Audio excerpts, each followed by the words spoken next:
Okay, we're going to go ahead and get kicked off. I would like to start by saying welcome. My name is Michelle Calkins. I lead partnerships for the US division of Cin7. We are excited to have you today along with our Cin7 founder, Danny Ng. He's also our Chief Innovation Officer and our in-house Amazon guru. As your Amazon Prime addict, I am excited to host the session today with Jessica Tice from Amazon. She is joining us to share her insights and expertise on how businesses can go global in partnership with Amazon and Cin7.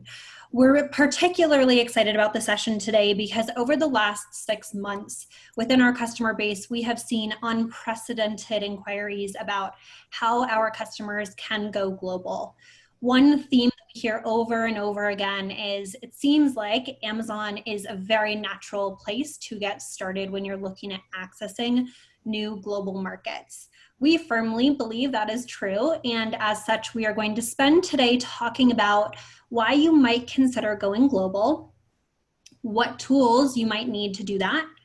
We'll talk about how Cin7 has integrated with Amazon to enable you to leverage global markets as part of your revenue source. And we're also going to have Jessica walk through a case study example of a business based in the US that would move to Australia, why you might consider a move, and some of the things that would happen on the back end to get ready to do so. We think doing a case study is particularly useful because you'll often find businesses say, you should tap into a new global market. It's not that hard, but it's very difficult to understand the actual mechanics of doing so without looking at a real world example. And we're particularly fond of Australia because we're founded in New Zealand, they're neighbors. And of course, who doesn't love to hear about Australia, right? All of the potentially dangerous things that you will encounter if you ever travel there. And Jessica's going to share some of her local Australia knowledge, despite the fact that she's based on our side of the pond. If you are in Australia and you're listening to this, of course, we want you to come over and sell your products with Cin7 into the US market as well. The lessons that you're going to hear today, while they're a specific case study expansion to Australia, are similar lessons if you're going to migrate into another market globally. So Australia to the US, US to UK, etc. Each market, of course, is going to have its specific nuances around tax and imports, et cetera. But we hope this case study will give you some very tangible understandings and takeaways about what an actual market expansion would look like.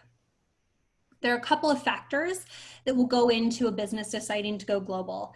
Danny Ng, who's our founder, is going to walk you through some of those and walk you through the trends that he sees and the key factors in terms of, am I ready to expand? Is it the right way for me to generate new revenue? And how would I go about doing so? And then we'll kick it over to Jessica, and she's going to take you through the actual case study. Before we get started, I want to just throw out there that global expansion is something that is by no means necessarily easy to do. But if someone can navigate you through doing it, Jessica is in particular equipped to do so. And I'd like her to share just a brief tidbit with you about a company that she took global and what their unique challenge was. Jessica, over to you. Thanks, Michelle. So before I came to Amazon, I worked for a small local ice cream company, and one of my primary responsibilities was to lead their international expansion. And as you can imagine, it is very difficult to move frozen products across the world. And so if anyone is sitting here today saying, I don't know if I can do this, it seems like maybe my product is not the correct fit to go global. Let me just tell you, if Jessica can figure out how to get ice cream globally, I think most of us can probably figure out how to tap into new revenue from other global markets. And to that point, Jessica, if your former company needs someone to help with last minute ice cream consumption because they didn't get a shipment out in time or they ran out of dry ice, absolutely sign me up. I'm going to kick it over to Danny now to walk us through how Cin7 thinks about enabling our customers to go global, what factors he thinks about, what tools he would think about, and the biggest question, is it going to be too hard and impossible? Danny, over to you.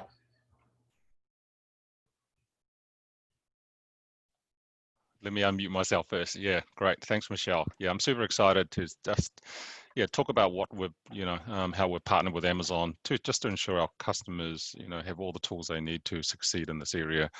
I mean, the name Cin7, those that don't know, stands for connected inventory. And obviously, with Amazon, one of the first things we wanted to do, if you can go to the native integration slide, Michelle, is we wanted to have native integrations into all of Amazon's platforms. Obviously, Amazon Seller, it's a no-brainer. FBA.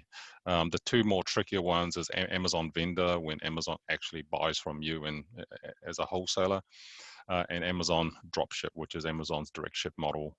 And obviously, Amazon's across the globe.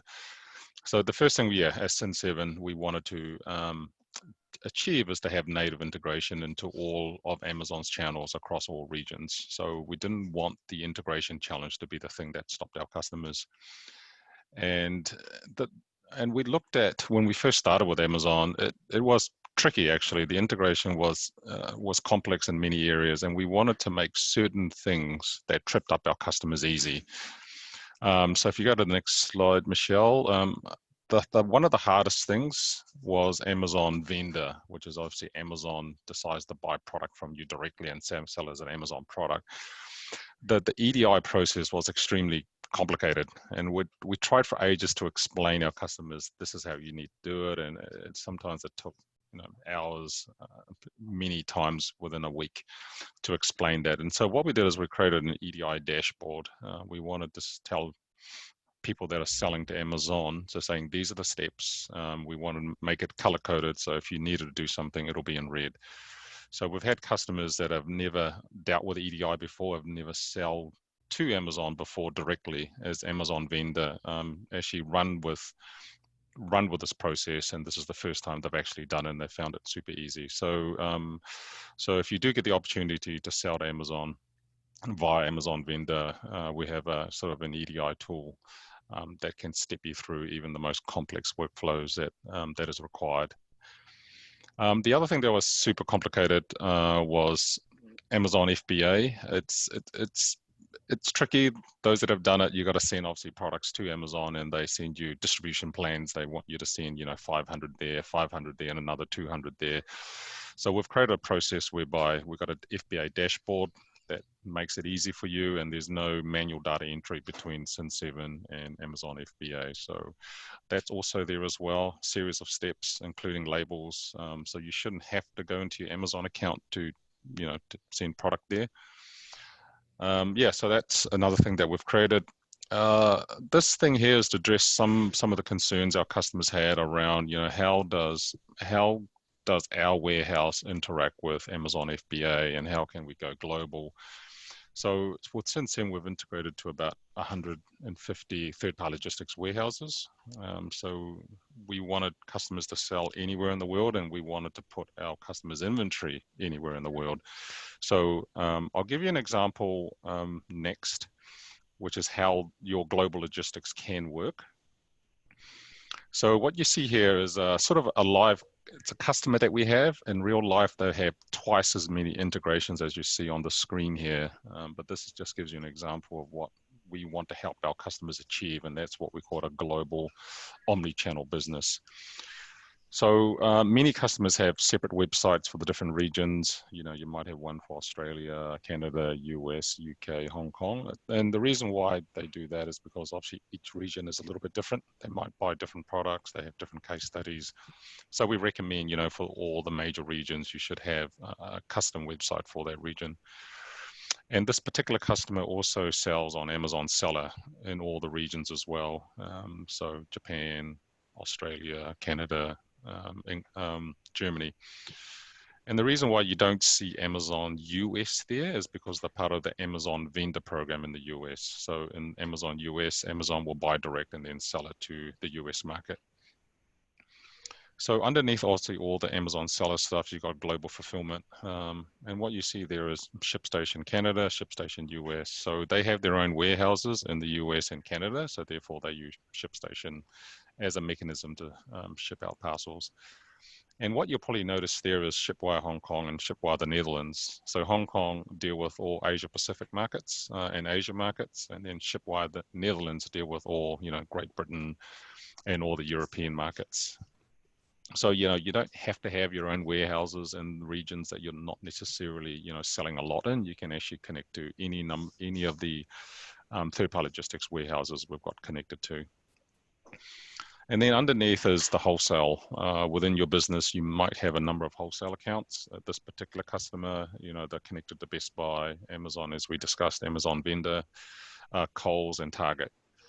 So yeah, this is just an example that show you, what Cin7 is committed to. With Cin7, we're committed to integrating into your Amazon seller markets, the distribution centers, and making sure Amazon is part of your, your overall global omni-channel aspirations.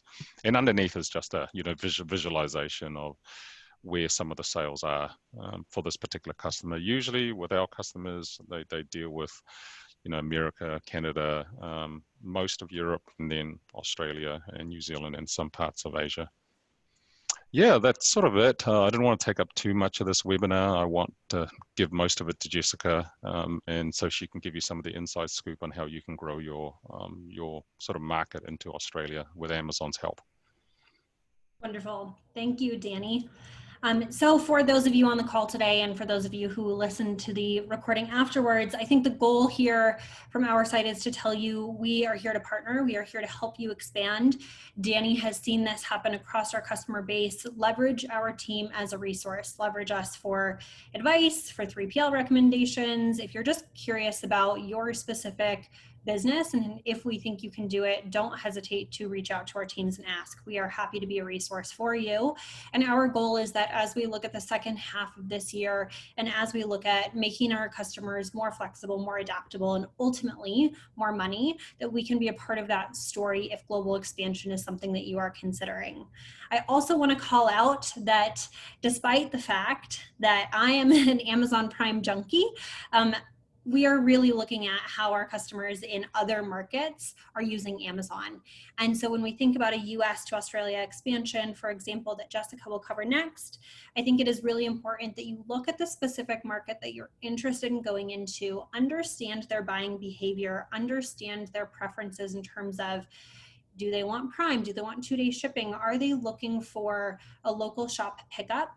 And that's going to help you figure out what the right marketplace and platform is. From here, I'm going to pass it over to Jessica. Again, a huge thank you for joining us today and walking us through what an actual expansion from a US into Australia would look like and some of the key trends that you're seeing so far.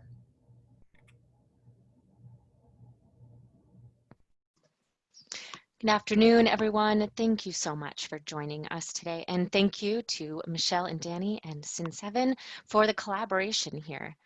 So with Amazon, we all know it's a pretty proven marketplace, especially here in the US. So we are trying to replicate that success in as many other marketplaces as possible. No matter where you are located or what language you speak, your business can be a global business. Using Amazon's international logistics network and global selling resources like Cin7 to sell your products worldwide.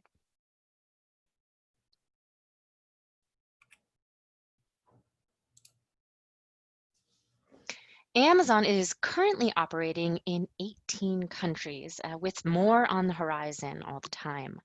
Australia is one of our newer marketplaces, really a toddler at just 2.5 years old, but we are seeing promising year-over-year growth, and we're confident in the marketplace, so much so that we are expanding our footprint in Australia with 2 new fulfillment centers opening by the end of 2021.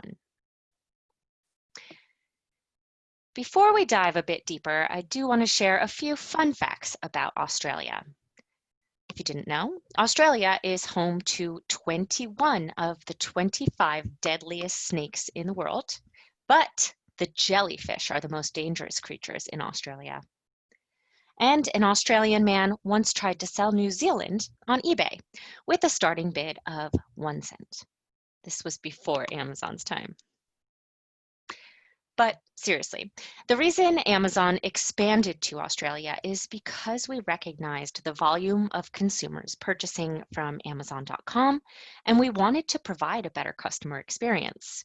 You may have noticed the same from your own website sales or other sales channels.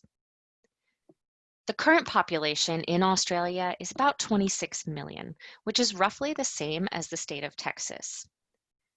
The population is highly urbanized, with about 90% of the population living on the coastline. Those lucky Aussies. Well, except for the jellyfish and the snakes and the spiders, but my Australian counterparts tell me, you don't have to worry too much about them. The primary language is English, so there's no translations required if you sell into Australia, which means less effort on your listings, customer service, marketing campaigns, etc. E-commerce revenue is expected to grow steadily over the next few years.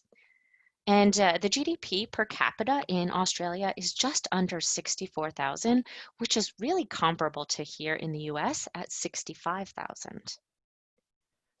Australians love US products. The US is the third largest trading partner for Australia. They imported 44 billion of US goods in 2019. Australia is super import friendly, so the barriers of entry are much lower than some of the other international marketplaces. For example, you don't need to register an entity in Australia. You don't need a tax certificate to start doing business there. The regulations are not quite as strict in Australia for many of the categories. So it does tend to be an easier marketplace to start with. Being an early adopter will pay long-term dividends. Your sales and your rank increase as the marketplace grows. And another benefit of joining a newer marketplace is that there's naturally less competition in the early stage. In terms of online spending, Australia ranks 4th among all the marketplaces, and there's not a very large difference between the top 5. The median age in Australia is 38, so much of the population is young, urban, and professional with expendable income. The takeaway here is that Australian customers are spending quite a bit of money shopping online.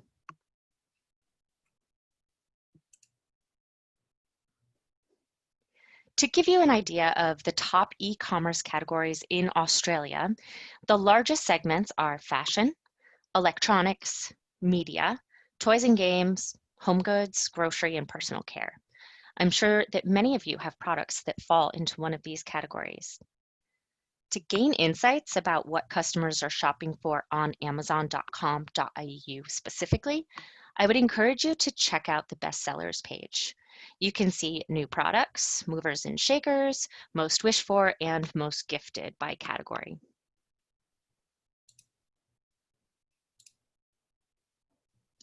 There are currently more than 30 categories that are open for selling on Australia. Products in these categories can be listed without specific permission from Amazon. There are certain exceptions to that rule for brand name products. And to give you an example, for high-profile brands such as Nike, Logitech, Mattel, DeWalt, etc., you'll be asked to provide invoices and/or an authorization letter from the brand to be able to sell. There's a couple reasons behind this. One is to prevent counterfeit or fraudulent products from being listed on Amazon.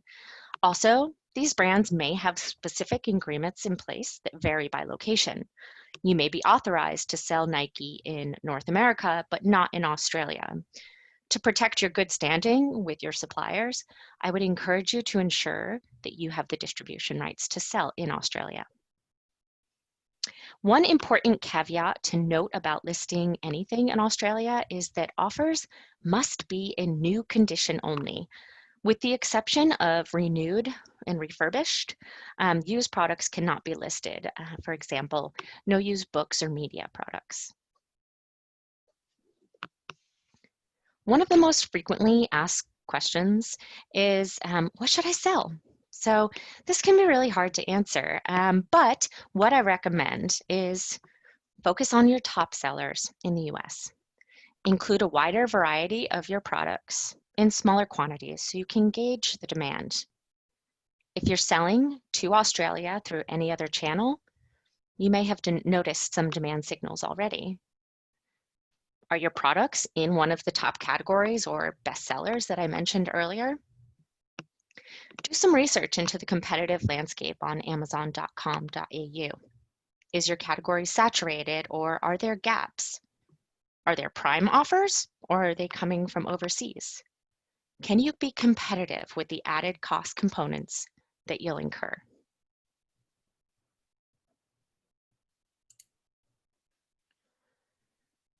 These categories do require specific approval before you would be able to list.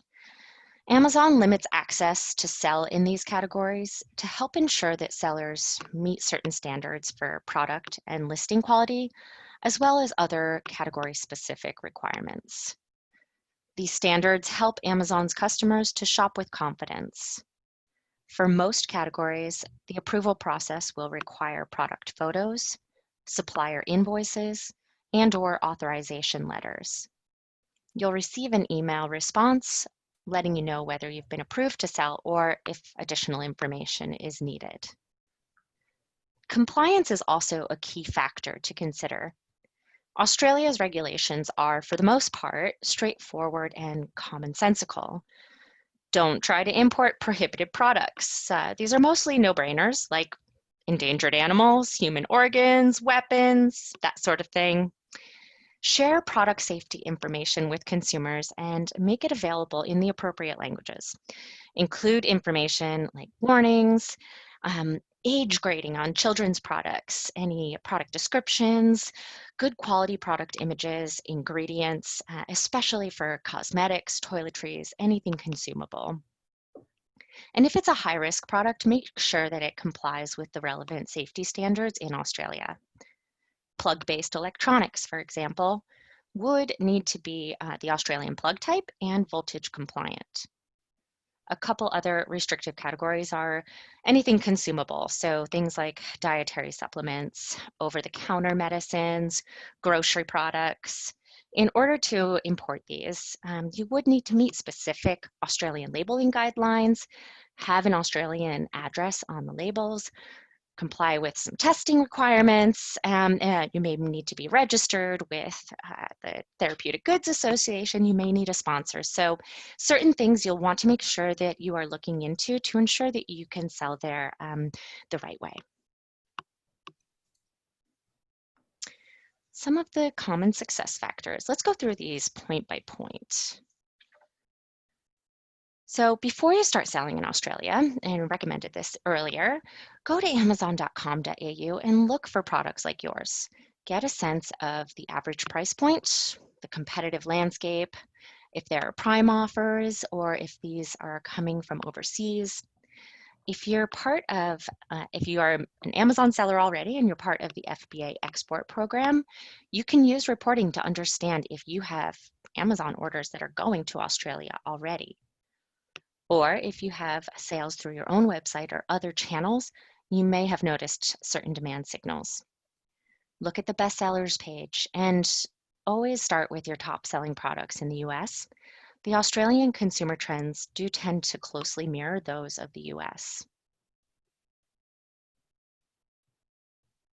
And the other thing I recommend is be conservative with your first shipment. Include a wider variety of your top selling products in smaller quantities. This will give you the chance to understand the demand in the marketplace while mitigating your inventory risk.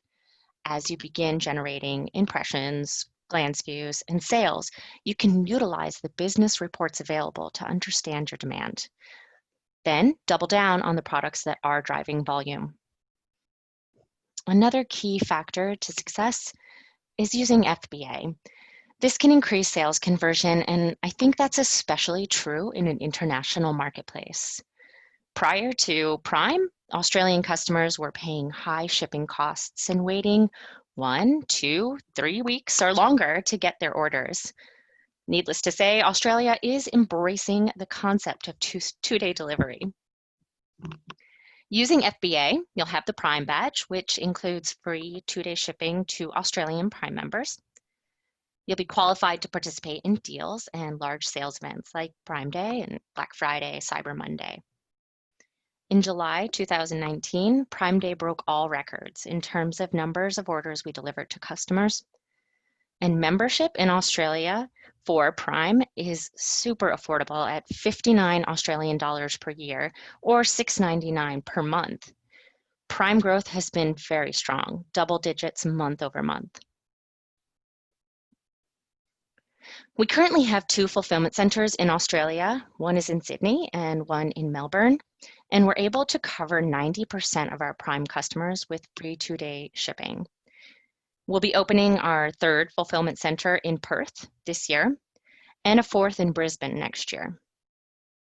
Multi-channel fulfillment is also an option when you're using FBA in Australia. The other thing is reporting. Take advantage of the reports that are available in Seller Central to guide your growth. And I'm sure there are similar reports available through Cin7.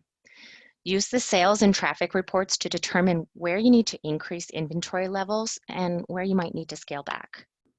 Use advertising reports to double down on the keywords that are generating glance views and sales and eliminating the keywords that aren't performing for you. And marketing.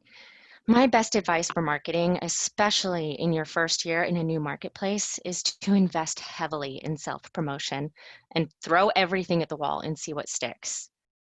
If you're a brand owner, add A+ content, store content, create sponsored product campaigns, start with auto-targeting, then hone it down to manual targeting.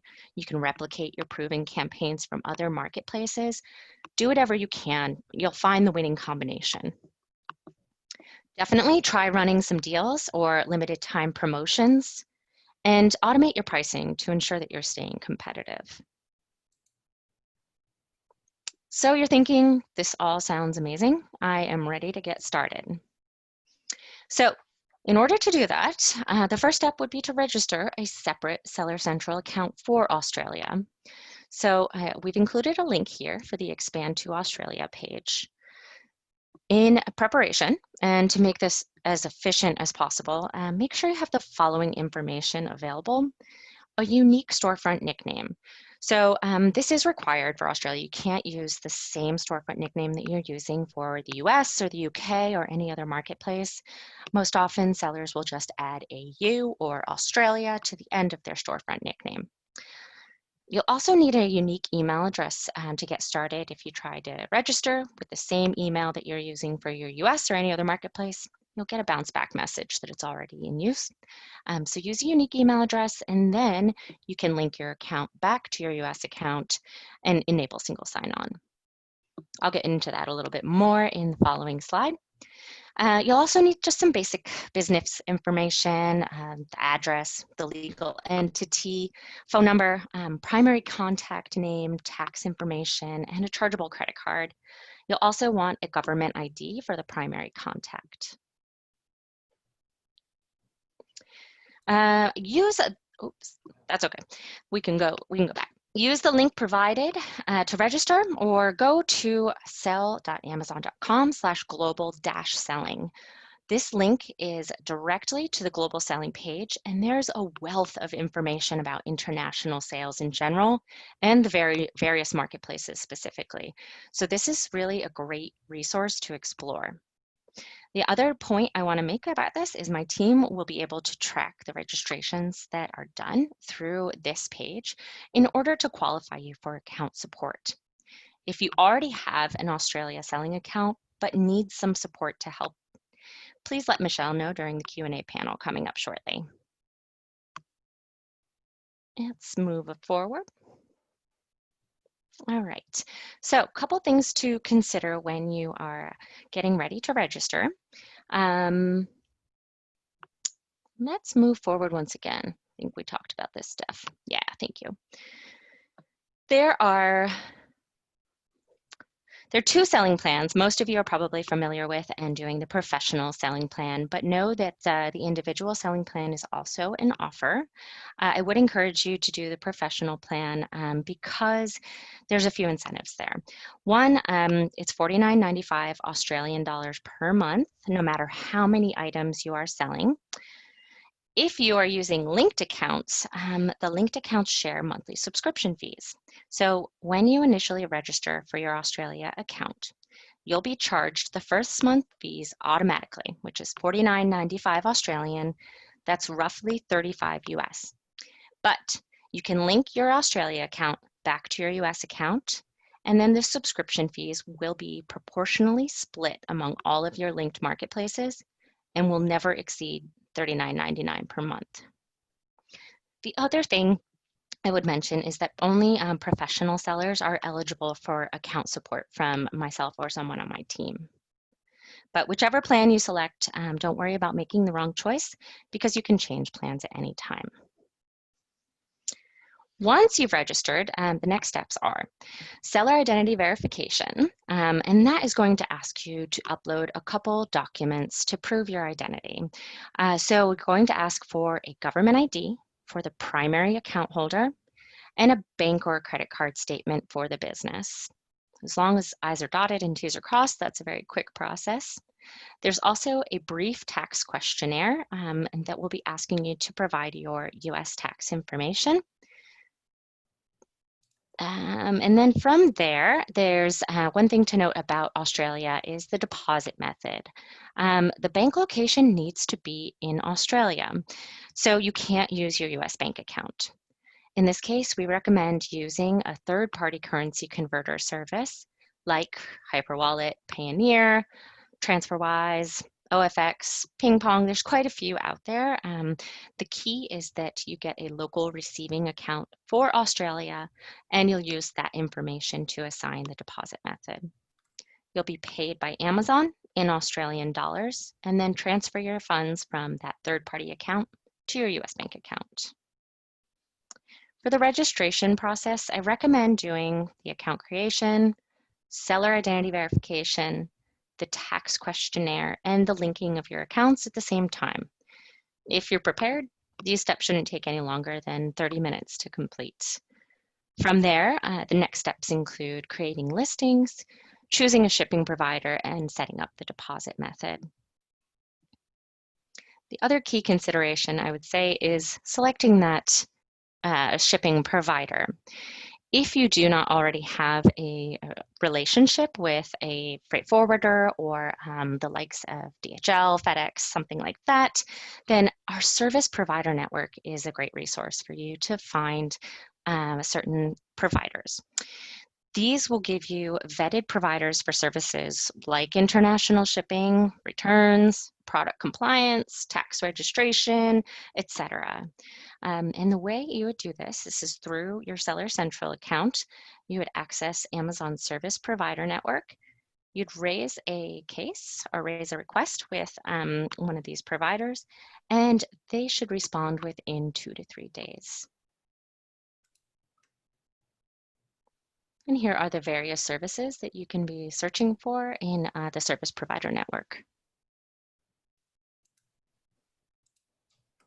And last but not least, there's some additional resources here where you can look up the various information that we've talked about today. And now we will move on to your questions. Awesome. Thank you so much, Jessica. I have 2 questions so far over.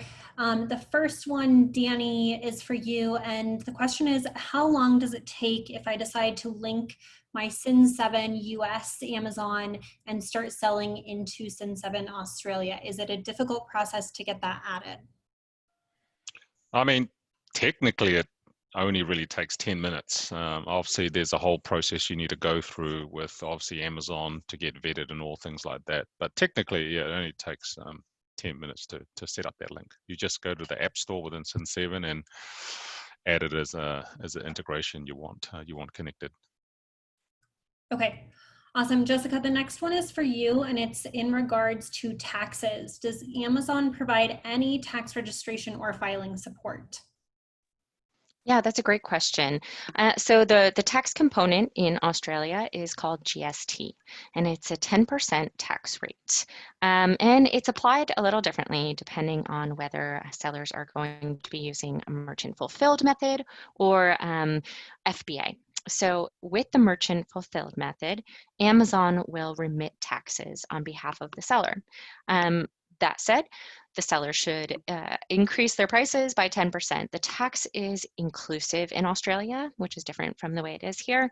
So you want to make sure that you're factoring that into your retail prices, knowing that Amazon would be taking it out of disbursements. With FBA, this is a little different. So the seller themselves would be responsible for collecting and remitting taxes. However, there is a threshold of $75,000 in revenue before sellers would be required to register with the Australian Tax Office and start remitting those taxes regularly. We haven't had much need for tax services. We can recommend some providers, and the service provider network is a great resource for finding tax consultants and accounting firms, but we haven't really needed that. It's not nearly as complex as the US tax system or the VAT, for example. Okay. Great, thank you, Jessica. Greg, on Q&A, I saw your first half of your question was regarding tax. So I'll have the Amazon team follow up with you if Jessica's answer didn't get you quite what you're looking for.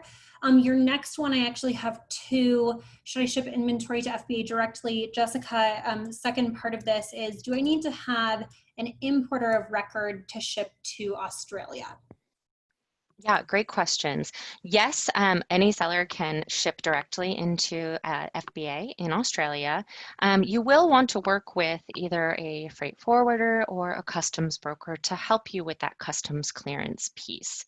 So in my experience, what I have seen is that the freight forwarders would act as the customs broker and be able to handle all of the customs clearance, including importer of record and paying all of the taxes and fees, etc. So no, I haven't found that an importer of record separate needs to be involved. Okay, thank you. Greg, I see you have a follow-up question. I'm going to have the team reach out directly on this one, unless, Jessica, you have quick clarification. Do you not need to register your business until you are doing more than 75K AUD in annual sales? Yeah, that's correct. So I do recommend that as you're approaching that threshold, that you start that process. I have noticed that it can take a couple months in order to get the Australian business number and be able to start remitting those taxes. So the best practice would be to keep an eye on your sales and then as you're approaching that threshold, start that registration process. Okay, wonderful. Thank you for that. Danny, next question up is, what are the top markets that you're seeing Cin7 customers begin to sell into with Amazon? Which do you recommend, of course, other than Australia, as top potential markets for US seller?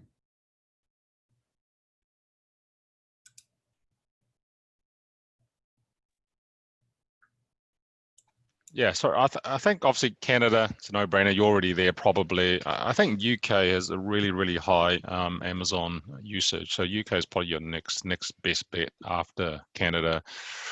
And then if the UK is good, then I think you'll have to test on other markets. But I think if you're selling well in the US, the UK should be a no-brainer to go to. And other markets like Japan or EU and all that, it's more about a test and measure. So test and measure those markets. Don't necessarily send like stock into FBA in those markets. You can ship from other warehouses. So yeah, UK and then test and measure the other markets depending on the type of product you sell. Awesome. Relating to type of product, Jessica, the next question that I have is, how long does compliance take if it's product that does need testing? Yeah, I'd say that can vary depending on what type of products we're talking about. But in general, I would say a few months at the least. Okay. Great, thank you. Jessica, another one, can they ship pallets to Australia? Yes, absolutely. Awesome. There are certain parameters and being able to ensure that you're complying with the guidelines to ship pallets into the FCs in Australia. All of that would be available in Seller Central. Okay. Awesome. This one next I'll probably take. Is there a recommended partner to bring funds back into the US or to set up bank accounts? Hyperwallet, Jessica works closely with. They are natively integrated into Amazon, so that's an easy one for you if you're looking at that. We get the question a lot about the bank account piece. Something unique to Australia, like Jessica said, is not having to register a business. There are some markets where you might need to do that. We recommend Payoneer and Ping Pong as two good options to help you. Both have global presence, so they can walk you through some of the nuances in terms of which market you might be looking at. They will, if you need a registered entity, help you get that set up through their businesses over there, so you don't have to try to find an office. You don't have to deal with signing up for a foreign bank account. So those two are ones that we've worked with heavily in the past. Hyperwallet, a good one, integrated already with Amazon.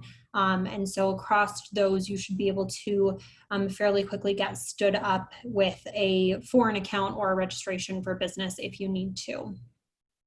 The next one, Jessica, is, does Amazon take out taxes for me? Yeah, and that goes back to what I was saying earlier about merchant fulfilled shipments versus FBA. So yes, Amazon will remit the taxes for FBM shipments, but not for FBA. That said, it is something that you'll want to factor into your retail prices for Australia regardless. The tax is inclusive in Australian retail prices. Great, thank you.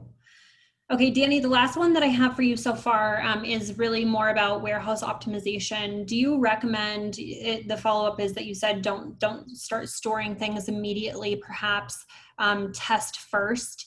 Do you recommend doing that as a direct ship from your existing US business or out of country business, or do you recommend working with a 3PL, et cetera?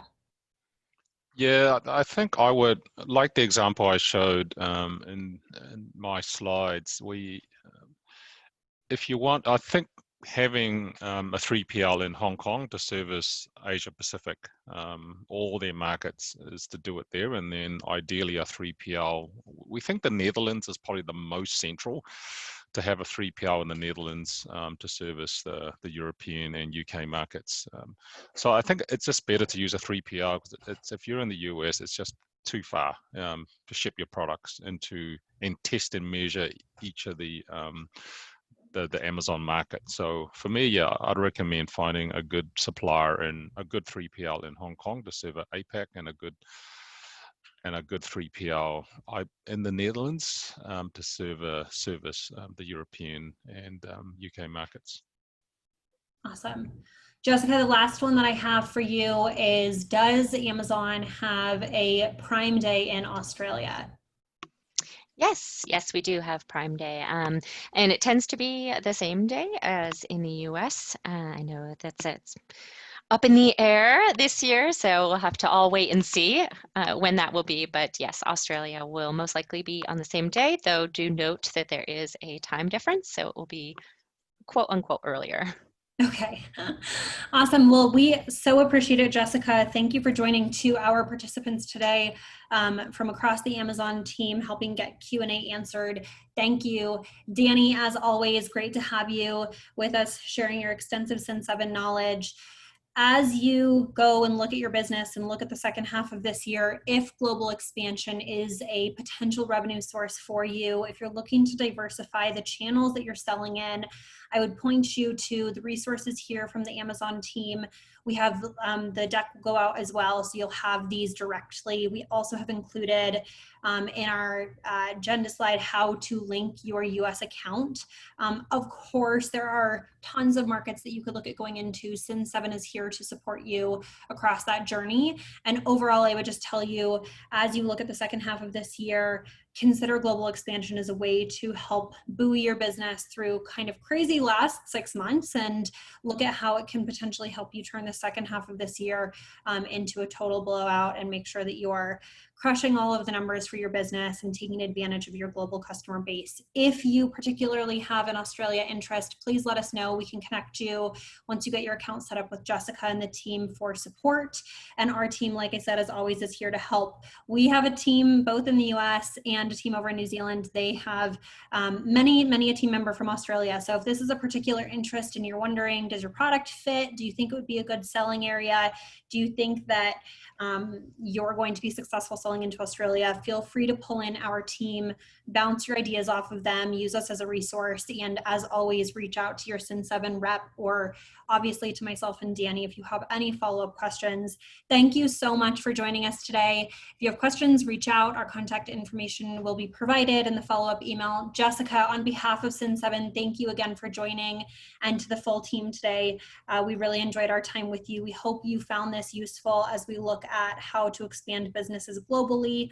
And we hope this case study example gives you some tangible things that you can look at from your business and say, am I ready? And is this a potential way for me to look at the second half of this year? Reach out if you have questions. And thank you so much, everyone, for joining us today. We look forward to seeing you on our next partner webcast.